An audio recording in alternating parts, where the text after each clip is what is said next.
Pleasure to introduce today's speaker. Reverend Dr. Robert Brzezinski holds a master's in consciousness and a doctorate of divinity. He is an ordained minister of religious science and considers himself a lifelong student of transformational leadership. He is currently the spiritual and creative director of New Thought Media Network. Dr. Robert is passionate about exploring the emerging experience of virtual community as a form of spiritual activism. He feels called to serve those seeking to create the life they truly desire. He feels called to serve He is a dynamic spiritual leader, passionate professional speaker and teacher. As a personal coach, spiritual business consultant, and visionary thought leader, he continually finds ways to share the new thought philosophy in paradigm-shifting ways. Welcome, Dr. Robert. Thank you, Pat. Thank you so much. And thank you, everyone that's here today. And those that are watching at another time, thank you for being part of what we're doing here at Centers for Spiritual Living on the Lake. It's great to be with you. I have a little confession to make. This is one of the very first times I've been with you live on a Sunday morning. However, I kind of do lurk and watch your community from the background. Part of my duties as New Thought Media Network is to edit the Sunday videos, and I'm always watching what's happening here on Sunday mornings, just not in real time. So it is great to be with you. It is great to put some faces to some names and be present to what's happening here. So I want to thank you for showing up, and I want to thank you for being a part of what's happening at CSL on the Lake. I do hold many hats and I do play many roles, none more important, however, than what we in religious science call minister. And for me, what that means is that we are working together, that I get to minister with people. Sometimes that looks like organizations, and sometimes agreements are made with organizations, but ultimately the work we are doing is done individually with people, one-on-one, 10 to 1, 20 people in a class, 5 people in a group, whatever it might be. The work of religious science, of science of mind and new thought in general, is to, I believe, go out in the world and support others, those around me, in having the life they truly desire. With that, many, many years ago, now a dear mentor of mine stepped forward onto a stage and looked at a crowd of religious scientists and reminded us that the quality of your life is directly proportional to the quality of your questions. I'm going to say that again. The quality of your life is directly proportional to the quality of your questions. Now, as a young and up-and-coming new thoughter and religious scientist, I took that to heart, and I thought, wow, okay, let's see how that works in life. Let's see what we can do with that. It was Ernest Holmes, or we at least credit him with saying, change your thinking, change your life. What if we change our questions? What if I change the questions that I'm asking? Now, interestingly enough, at about the same time, I was becoming very deeply involved, or had been already actually, deeply involved in the life visioning process. Life visioning is brought forward by Michael Beckwith into the UCRS environment many, many years ago, before we were even United Centers for Spiritual Living. Way back when, I had the opportunity to study with now Reverend Dr. Cynthia James and explore the visioning process. Truthfully, if I trace it back as far as I can, it was only about 6 to 8 weeks after I first walked into a religious science church that I was introduced to the visioning process and the power of a good question. Well, the work we do also, if I think about it here a little deeper, what is a practitioner other than someone that asks really good questions? really good open-ended questions, questions that give us an opportunity to reflect upon our lives, our work, what it is we're doing with our families, where we get to express our greatness. Over all these years, the visioning process has not only been a staple of my personal spiritual practice, it's been a staple of my unique expression of this teaching. And I personally believe that is the natural evolution of the science of mind. Many of us come in the door feeling rather broken, perhaps abused or hurt. I've heard countless stories over the years of people that spent their first 4 weeks in a religious science church at the back of the room crying.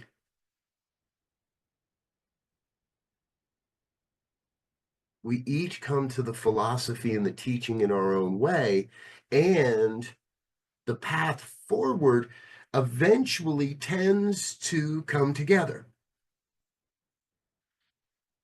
I once created a meditation that you can still find out on YouTube and stuff. It's called the Golden Orb of Oneness. And in this meditation, we envisioned lines and beams of energy that coalesced and eventually converged into a giant ball of white and golden light that represents our oneness. And from that oneness, we eventually radiate back out into our lives. So imagine, if you will, your journey thus far in this philosophy, whether today is the first day you have ever heard this and you stumbled into some Zoom room and you have no idea where you are or what we're talking about, or whether you sit with Reverend Barbara on a regular basis discussing the finer points of this philosophy. We all are emanations of the oneness, and so we all on occasion take time to return to that oneness and refuel and reverberate, reinvigorate, rejuvenate, so that we can bring this oneness back out into the world once again. And that's what I'm here to talk about today. Vision 2025 and beyond. How do we take the oneness out into the world? Now, along my journey, and I recognize not only is my journey unique, but your journey is unique, and there are pieces and parts of your journey from the day you first found this philosophy through to what you are doing now and out into the future of what you envision for your contribution, your participation, your role to play in all this. Along the way, I found myself exploring other organizations and other aspects of what is known as New Thought.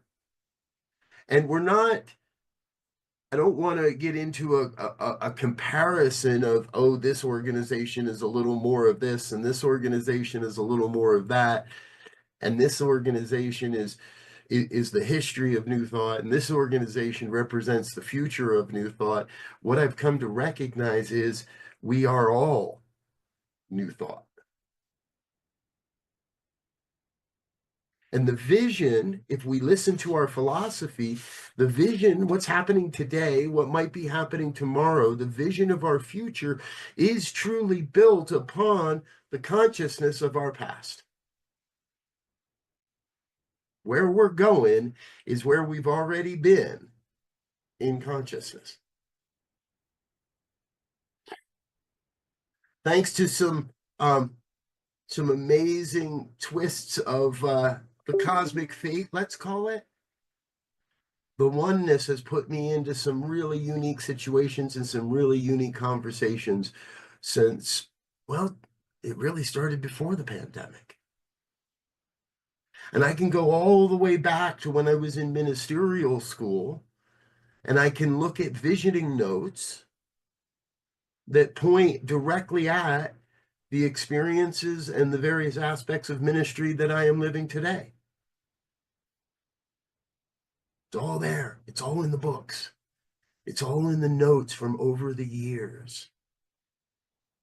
The proof has already been revealed. Our future is right there. Now, yes, we still live in the human paradigm. We still live in a place where our immediate daily choices do affect our daily lives. And we do still have the choice that can change that vision, that can deny that vision, that can try to hide from the vision of who we are and what we've come here to do. Part of the beauty for me in all this is that you can try to hide. But even in the hiding, it is revealed to us that we already know the truth. And once we know the truth, we really can't deny the truth. Dr. Ernest Holmes said in the Science of Mind textbook, to desert the truth in the hour of need is to prove that we have never known the truth to begin with. When things look the darkest, that is the supreme time to do this work, to prove to ourselves that this stuff works. It was the great Johnny Coleman out of Chicago that said, this stuff works if you work it. You know, I have a vision for 2025. Thousands of people that are actually working it. Because if I start counting up all the people the places that I see new thought represented in the world, expressing itself in the world, we are a major voting bloc. Even in Canada.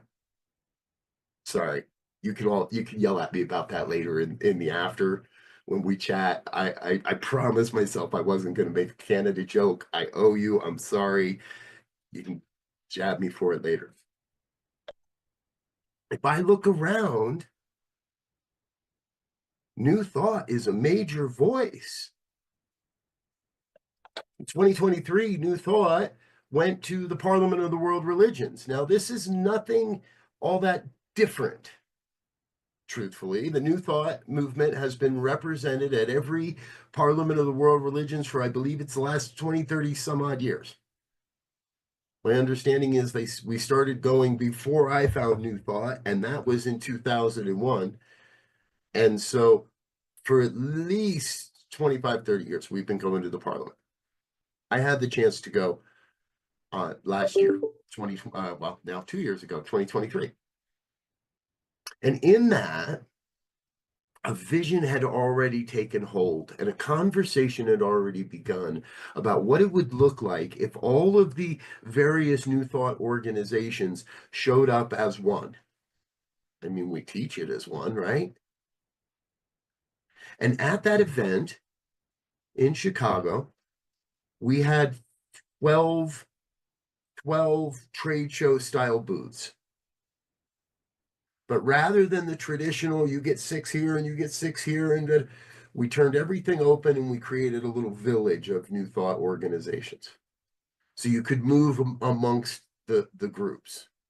And Agape was there, and Centers for Spiritual Living was there, and World Unity Worldwide was there, and smaller groups like the People for African Descent New Thought group was there, and other organizations like the International New Thought Alliance and the affiliated New Thought Network, myself, New Thought Media Network.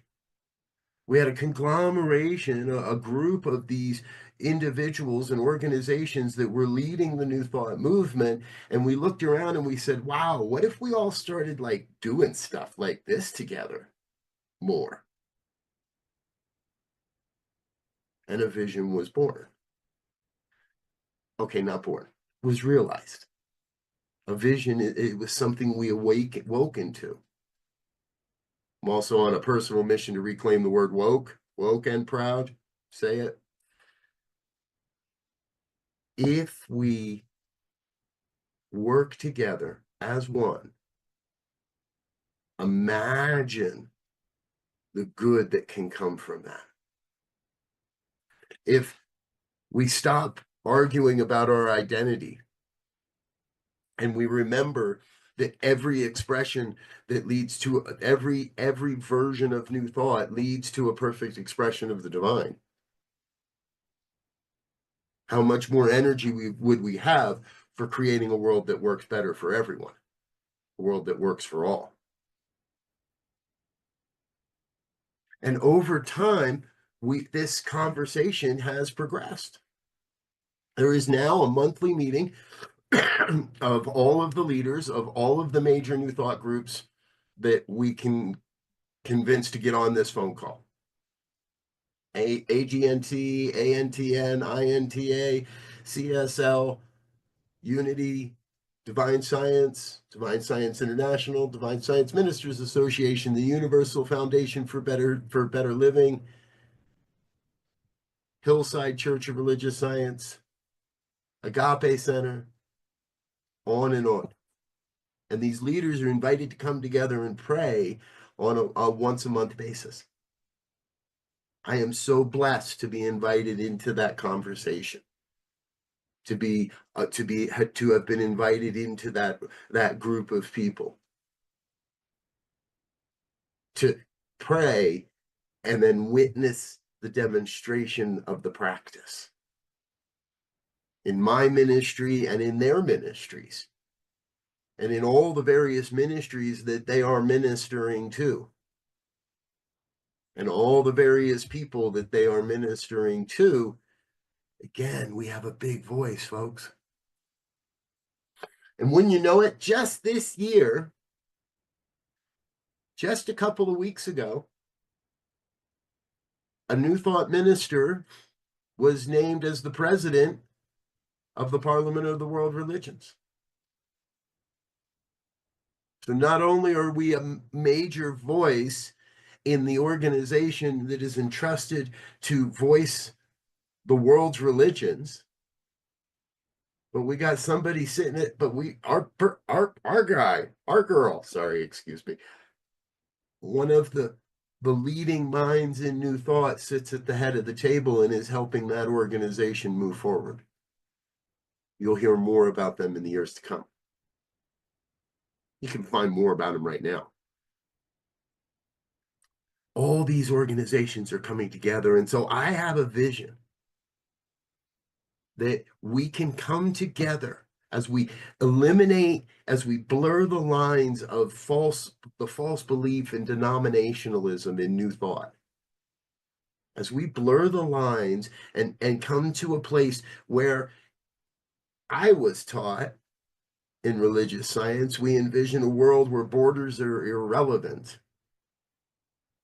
Well, if borders are irrelevant, I'm pretty sure separation of organizations within the New Thought movement is equally as irrelevant.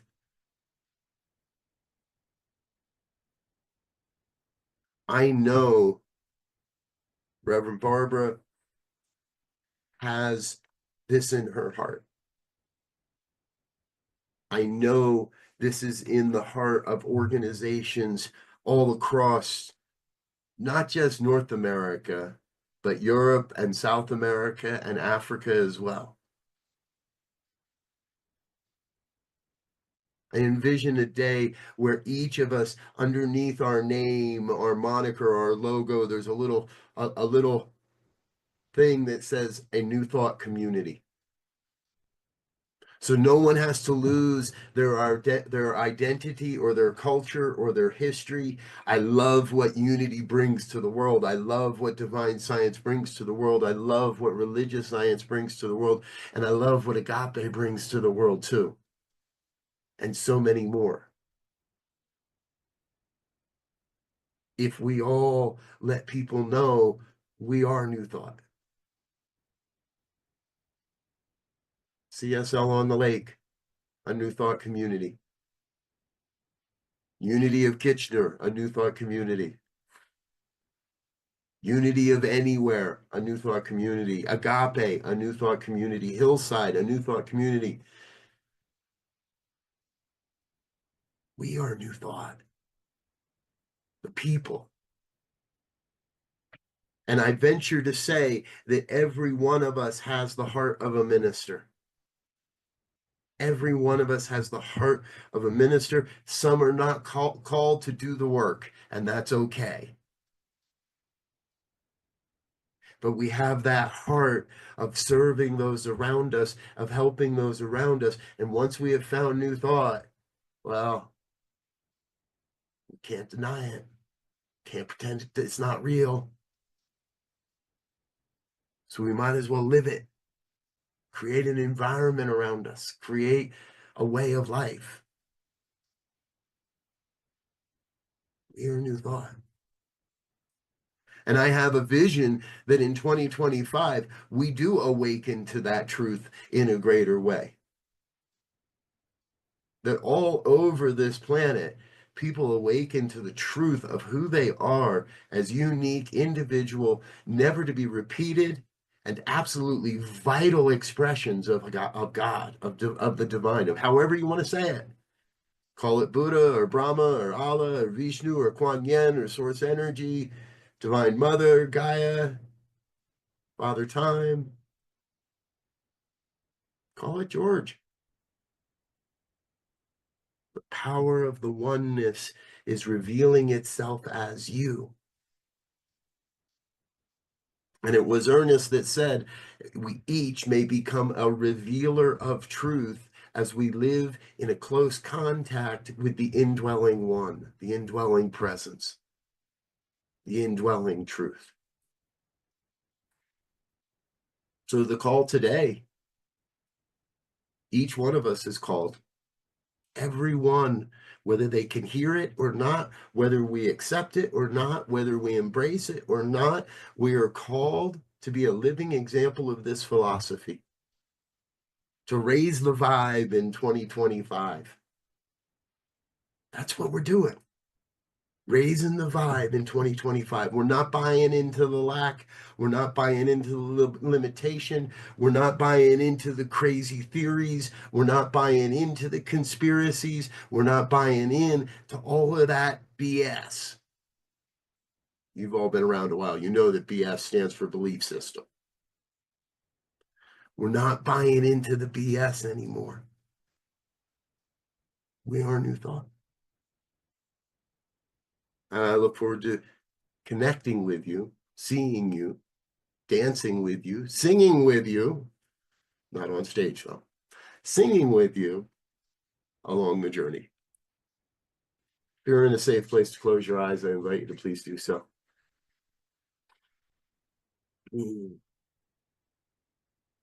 Join me in that place of knowing that there is one power, one presence, one infinite intelligence that's moving and breathing and having its being as all of life. That one self-existing cause that is forever taking on form and abandoning that form in order to take on new form. The one, call it by any name, imagine it by any image, and the truth remains the same. The truth remains the truth. There is one power. It is expressing itself as your life right now perfectly.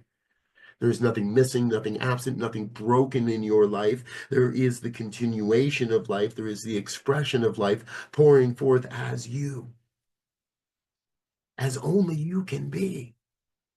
For you are a unique emanation of this divine oneness. You are a way that God shows up in the world unlike any other way. And therefore, who you are is vital. Who you are, how you say it, how you teach it, how you share it, how you live this philosophy is absolutely vital to the evolution of human consciousness. And we know that consciousness comes before form. Creating a world that works for all requires a consciousness that this is already happening, that this is already so. This is not something we got to wait for. This is not something we got to hope and pray for. This is something we affirm. This is something we know. We go forth day by day, moment by moment, hour by hour, expressing the truth of the divine in all that we do, all that we say, all that we are. From finding a spot in the parking lot to waiting in line in the grocery store. From those high exalted moments in spiritual community to those deep questions of what is mine to do in all this? The very center of it, there is God, there is the one, and that oneness is nudging, urging you, calling you to your greatness, to that unique gift that only you can give. So I invite each one that may hear this word into a sacred covenant with the divine, a sacred yes, a way of saying, yes, I shall serve. Yes, I shall show up. Yes, I shall be me. I shall be love. I shall be loved. Yes, I know the divine is right here as close as the very next breath, and I am revealing truth as I live in close contact with that indwelling spirit. So let the truth be revealed. Say yes to the truth revealing itself as your life. Wow. And witness that vision. And recognize there are the steps of 2025, but all that leads to the beyond. We say yes to today's vision, knowing the beyond, the vision expands and grows, just as we grow and expand into this life and what comes beyond.